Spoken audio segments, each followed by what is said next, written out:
Hello বন্ধুরা, আজকের ভিডিওটা ইতালিতে যারা নতুন আসবেন তাদের জন্যই। আমি প্রথমেই বলে রাখছি যে ইতালিতে অবৈধভাবে বা জীবনের ঝুঁকি নিয়ে আসাটাকে আমি কখনো সাজেস্ট করি না বা সাপোর্ট করি না। কেননা আপনার টাকা এবং ইউরোপের চাইতে আপনার জীবনের মূল্য অনেক অনেক বেশি। আপনার জীবন না থাকলে আসলে ইউরোপ বা টাকার কোনো মানেই হয় না।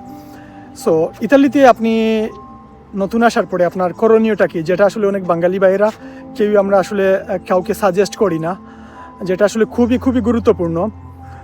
ইতালিতে আপনি আজকেই যদি প্রথমেই প্রবেশ করেন, তাহলে আপনার সর্বপ্রথম যে করণীয় হচ্ছে সেটা হচ্ছে আপনার নিজের পাসপোর্ট দিয়ে নিজের নামে একটা সিম কেনা। আপনি যে কোনো মোবাইল রিচার্জের দোকানে গেলে আপনি সব সিমের ক্ষেত্রে না, বিশেষ করে যে আপনার লাইকা সিম আছে সেগুলো আপনারা চাইলে আসলে আপনার পাসপোর্ট যদি থাকে সাথে, তাহলে আপনি নিজের নামে একটা সিম কিনতে পারবেন।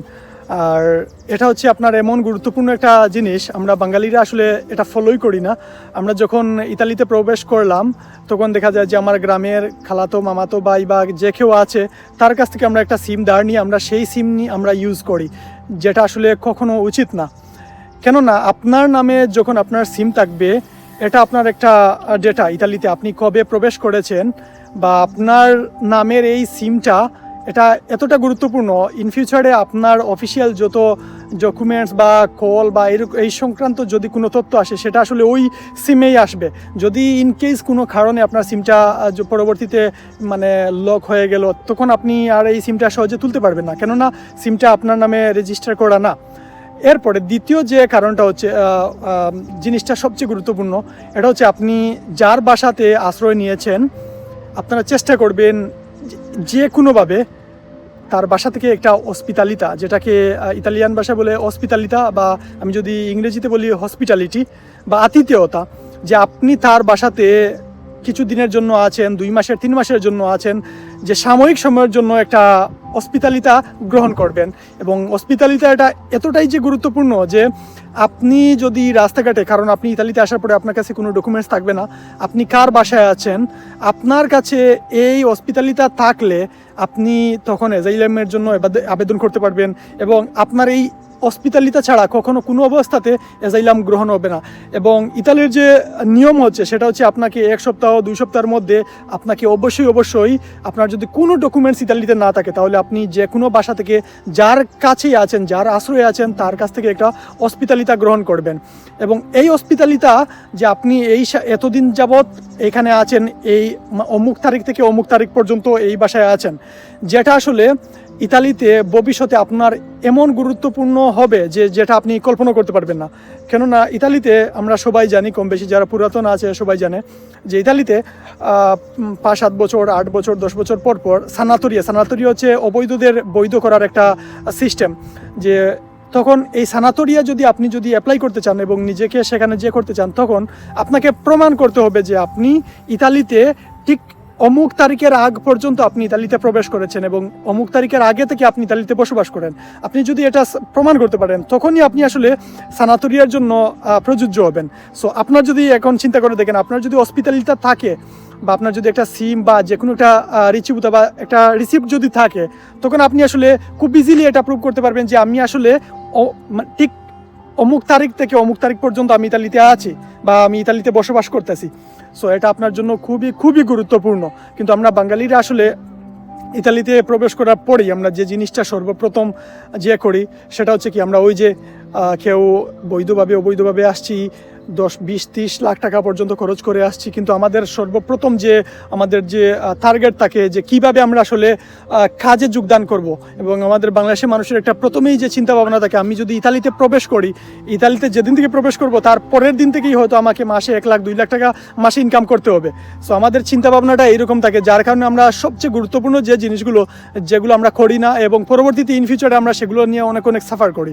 সো এই দুইটা হচ্ছে সবচেয়ে গুরুত্বপূর্ণ প্রথম ইতালিতে প্রবেশ করার পরে। এবং 3 নম্বর যেটা হচ্ছে, আপনি চেষ্টা করবেন যে আপনার আশেপাশে যদি কোনো স্কুল থাকে, যে চিপিয়া বলে, যেখানে আসলে ভাষা শিক্ষা শেখানো হয় এবং সেটা সম্পূর্ণ ফ্রিতে, আপনারা যদি আপনার যদি পাসপোর্ট যদি থাকে, আপনারা চাইলে সেখানে ভর্তি হতে পারবেন A1 এর জন্য, যেটা আসলে আপনাকে বেসিক যে ইতালিয়ান আছে সেগুলো শেখানো হয় সেখানে।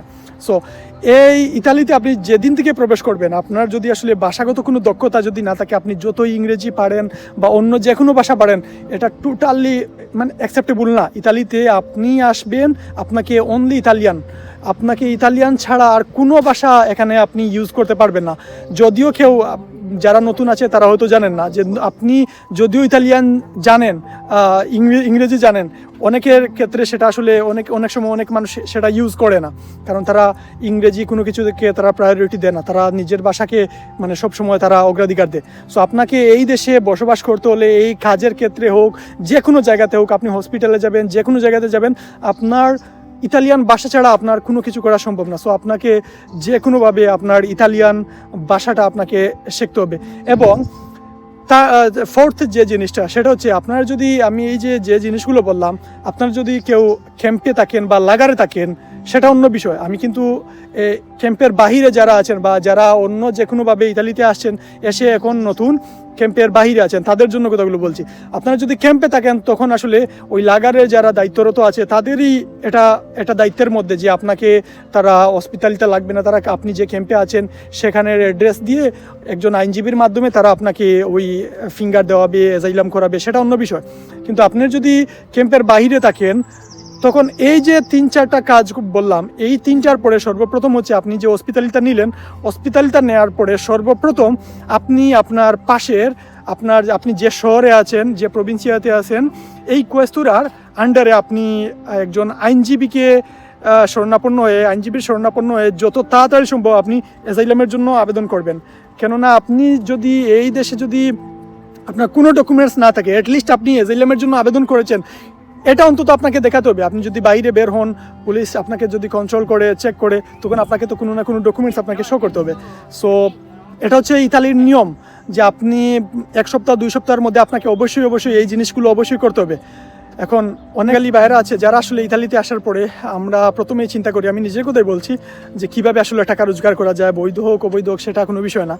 আমরা যে এখানে ইতালিতে আসছি, আজকে হোক কাল হোক, আমরা আসলে টাকা রোজগার করব। এবং সর্বপ্রথম আমাদের যে জিনিসটা গুরুত্ব দেওয়া উচিত সেটা হচ্ছে আমরা এখানে বৈধভাবে বসবাসের যে অনুমতি সেটা কিভাবে আমরা নিতে পারি, এবং সেটার জন্য আমাদের করণীয় যে জিনিসগুলো সেগুলো আমাদের সর্বপ্রথম আমাদের অগ্রাধিকার দেওয়া উচিত। কেননা আপনি যদি এখানে অবৈধ থাকেন তাহলে আপনাকে কেউ কাজে নেবে না, আপনি বৈধভাবে কোনো জিনিস করতে পারবেন না, বৈধভাবে কাজ করতে পারবেন না। সো আমরা এই জিনিসটা সর্বপ্রথম আমরা এই ভুলগুলো করি। আমরা যেখানেই আছি আমরা নিজে এগুলো না করে আমরা সর্বপ্রথম ওইখানে কেউ আমাদেরকে অফার দিল যে এইখানে মানে 4 টাকা 5 টাকা ঘন্টায় আমরা কাজ করি, ওইখানে মানুষ লাগবে, শ্রমিক লাগবে, ওইখানে কৃষি খাতে বা ওইখানে মানুষ লাগবে। হ্যাঁ, আমরা মানুষদেরকে আমরাও ভাবি যে সুযোগ পেয়ে গেছি, তাহলে কি নতুন ইতালিতে আসছি, টাকার প্রয়োজন, বাড়িতে এত টাকা ঋণ করে আসছি, হ্যাঁ এত টাকা আমার লোন নিয়ে আসছি, আমাকে এত টাকা রোজগার করতে হবে। কিন্তু আমরা এই জিনিসটা বুঝি না যে এখানে যে আমি যে অবৈধ আছি, আমাকে যে এটা পরবর্তীতে যে আমাকে যে কতটা আমার কষ্ট পোহাতে হবে, আমি কতটা সাফার করব, এই জিনিসটা আমরা বাঙালি কেউ বুঝি না। বা আমরা আসলে নতুন কাউকে আমরা এই পরামর্শটাও দিই না যে তোমার উচিত হচ্ছে ইতালিতে নতুন প্রবেশ করেছো, ইতালিতে তুমি নতুন প্রবেশ করার পরে সর্বপ্রথম তুমি একজন উকিলের আইনজীবীর শরণাপন্ন হবে। হ্যাঁ, এবং সেখানে তুমি 2 সপ্তাহ 1 সপ্তাহের মধ্যে তুমি যত তাড়াতাড়ি সম্ভব এখানে তুমি কোয়েস্তুরাতে গিয়ে তুমি একটা অ্যাসাইলামের জন্য আবেদন করবে, আশ্রয় প্রার্থী হয়ে তুমি এখানে আবেদন করবে। এই জিনিসটা আমরা আসলে কেউ কাউকে বলি না। আমরা যারা পুরাতন যারাও বাইরে আছি, আমরাও কি করি যে নতুন মানুষ আসছে তাকে নিয়ে আমরা চলো কাজে চলে যাই। তো কাজে আপনি গেলেন, ওইখানে যদি পুলিশে আপনাকে কন্ট্রোলে পায়, চেক করে গিয়ে আপনাকে যদি পায় যে আপনি অবৈধ মানুষ নিয়ে মানে কোনো কন্ট্রাক্ট ছাড়া আপনি কাউকে এরকম খাটাইতেছেন, তখন আপনারও সমস্যা হবে, যে মালিক পক্ষ তারও সমস্যা হবে। কিন্তু নতুন যে মানুষ তার আর কি হবে, তার তো আর কোনো ডকুমেন্টস নাই, তাকে কে জরিমানা দিবে, কোনো কিছু করার নাই। সো এই জিনিসটা মানে আমরা কেউই বুঝি না, যেটা আমরা নতুন যারা মানুষ আসার পরে আমাদেরও আসলে এরকম কেউ পরামর্শ দেওয়ার মতন কেউ থাকে না যে আমার সর্বপ্রথম কোন জিনিসটা করা উচিত। যে আমি কিন্তু দুঃখের সাথে একটা জিনিস বলতে হচ্ছে যে আমরা বাঙালি ওই যে প্রথমে জিনিসটার কথা বললাম যে আতিথেয়তা, যে হসপিটালিটা, সেটা আসলে নিতে বা ওই কাগজটাতে আপনার স্বাক্ষর বা যে বাসার মালিকের সাথে আছেন ওর স্বাক্ষর নিতে আসলে এখানে কোনো টাকার খরচ হয় না। কিন্তু আমরা বাঙালি যারা বাইরে আছি, নতুন মানুষদের কাছ থেকে আমরা এমনও দাবি করে কেউ 200 টাকা, 300 ইউরো, হ্যাঁ, প্রায় বাংলা টাকা প্রায় 20-30 হাজার টাকা। যারা ইতালিতে নতুন আসে তাদের জন্য এই টাকাটা আসলে অনেক অনেক বেশি। আর এটা আসলে বলতে পারেন যে এক প্রকারের জুলুম, যে সামান্য একটা স্বাক্ষরের জন্য যে আপনি আমাকে আপনার বাসায় কিছুদিনের জন্য আশ্রয় দিয়েছেন। কেউ আশ্রয় দেয় না। যারা বাঙালি আছে তারা কেউ 20 বছর 30 বছর যাবৎ ইতালিতে আছে, এরা কিন্তু এই হসপিটালিটি নিয়ে একটা ব্যবসা করে। যারা নতুন মানুষ আছে এদের কাছ থেকে তারা জুলুম করে মানে এইরকম টাকাগুলো উদ্ধার করে। অথচ ওই মানুষটা আসলে নতুন ইতালিতে আসছে, তাকে আমরা বাঙালি কমিউনিটির ভাই হিসেবে আমাদের উচিত ছিল তাকে সাপোর্ট দেয়া বা তাকে এই সাহায্যটুকু দেয়া। বা এটা আপনি যে কোনো একজন মানবতার খাতিরে যে কোনো মানুষ এই সাহায্যটা দিতে পারে। এটার জন্য আসলে কেউ কারো কাছ থেকে যে টাকা নেবে, আমি নিজেও আসলে প্রথম যখন আমার যে ডকুমেন্টসটা রিনিউ করি তখন আমার এলাকার এক ভাইয়ের কাছ থেকে আমি 350 ইউরো দিয়ে আমি এই হসপিটালিটা কিনেছিলাম, যেটা আসলে একদম ফ্রিতে দেওয়ার কথা ছিল। অ্যামাউন্ট করুন যে আসলে মানে এটা কত টাকা হতে পারে, প্রায় বাংলার 50,000 টাকার মতন। এই টাকা দিয়ে আমি মানে সামান্য একটা কাগজ আমি স্বাক্ষর নিয়েছি যে আমি তার বাসাতে এতদিনের জন্য আছি, অথচ আমি তার বাসায় থাকতেছি না। সো এই হচ্ছে আমাদের জিনিসগুলো, এগুলো আসলে খুবই খুবই দুঃখজনক। সো আমাদের বাঙালি ভাইয়েরা যারা নতুন ইতালিতে এসেছেন বা যারা আসবেন, আপনাদের সর্বপ্রথম এই জিনিসগুলোর দিকে আপনাদের খেয়াল রাখা উচিত। আদারওয়াইজ ইন ফিউচারে আপনারা এই জিনিসগুলো, আপনি এই যে হসপিটালিটা যে বাসা থেকে নেবেন, এই বাসাটা আপনি নিজে এনশিওর করবেন যে এই বাসার মালিক আপনাকে যেন ইন ফিউচারে আপনার যতগুলো ডকুমেন্টস, আপনার কমিশনের চিঠি এইখানেই আসবে, কমিশনের চিঠি এইখানে আসবে, আপনার যে ফাইনাল ইন্টারভিউ ইতালিতে ডকুমেন্টস পাওয়ার জন্য সেই চিঠিটা এইখানেই আসবে। সো আপনি নিশ্চিতভাবে এটা আগে যে করবেন যে এই যার কাছ থেকে আমি হসপিটালিটা নিয়েছি উনি যেন ভবিষ্যতে আমাকে কোনো তথ্য আসলে উনি যেন আমাকে জানান, এইরকম বিশ্বস্ত মানুষের কাছ থেকে নেওয়ার চেষ্টা করবেন। আর সবাই ভালো থাকবেন, সুস্থ থাকবেন। আজকের এই ভিডিওটা এই পর্যন্তই। আমি পরবর্তী ধাপে আপনাদের মূল্যবান মতামত আপনারা কমেন্ট বক্সে জানাবেন যে কী নিয়ে ভিডিও করা যায়। আমি চেষ্টা করব আমি আমার অভিজ্ঞতাগুলো আপনাদের সাথে শেয়ার করার, আমার সাথে যে জিনিসগুলো ঘটেছিল একদম আপনার ইতালিতে আসা থেকে নিয়ে শুরু করে একদম কমিশন পর্যন্ত, বা মানে কি হয়েছিল আমি সবগুলো আপনাদের সাথে শেয়ার করার চেষ্টা করব।